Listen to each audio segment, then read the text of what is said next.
Oi, meu nome é Cecília, eu sou do primeiro A e eu vim falar sobre as transformações geométricas. Eu escolhi duas imagens, uma com padrões africanos e outra com padrões indígenas, e eu vou falar um pouquinho sobre elas. Então vamos lá.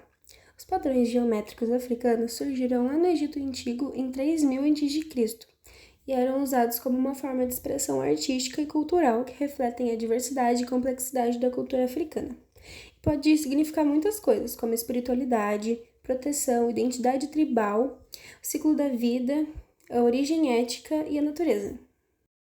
Já os padrões indígenas são expressões artísticas e culturais que refletem a riqueza das culturas nativas ao redor do mundo.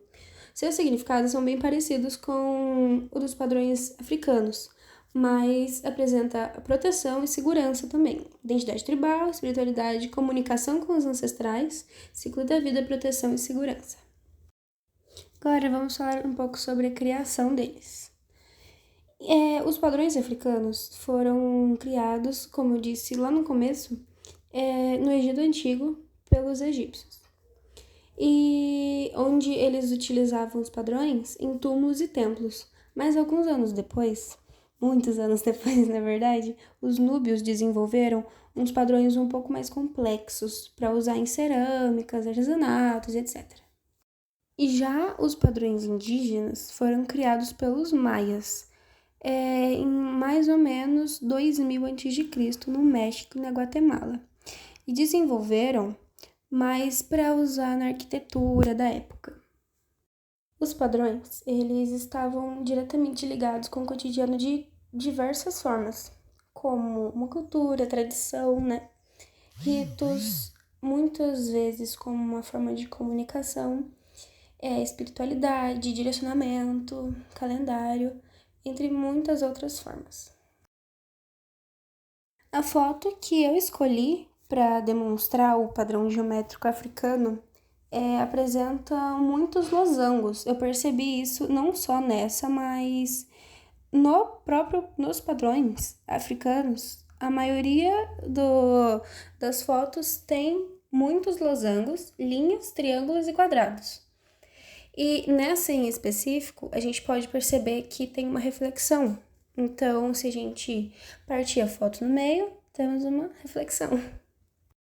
E no padrão geométrico indígena, também apresentam muitas linhas, mas diferente da africana, as linhas já são mais curvas, já tem mais espirais, enquanto na africana já não tinha tanta dessas curvas, sabe? Ou em algumas não tinha nenhuma linha curva. E triângulos e círculos, mas não apresenta nenhuma transformação geométrica. Agora eu vou falar um pouquinho de como essa simetria, essas repetições contribuíram para a estética. Bom, em ambos os padrões, as repetições e figuras geram uma sensação de movimento, de ritmo. E em algumas camadas, os padrões criam uma certa profundidade visual, pelo fato de terem algumas formas semelhantes. E na imagem africana, percebemos que a simetria passa uma sensação de harmonia e de organização e tal.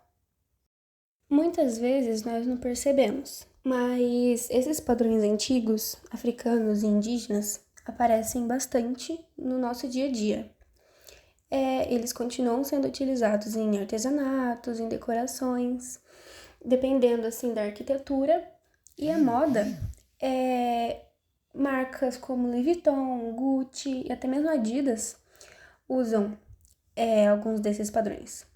Em exposições, em museus, publicidade e também em muitos outros contextos, esses padrões continuam aparecendo no nosso dia a dia.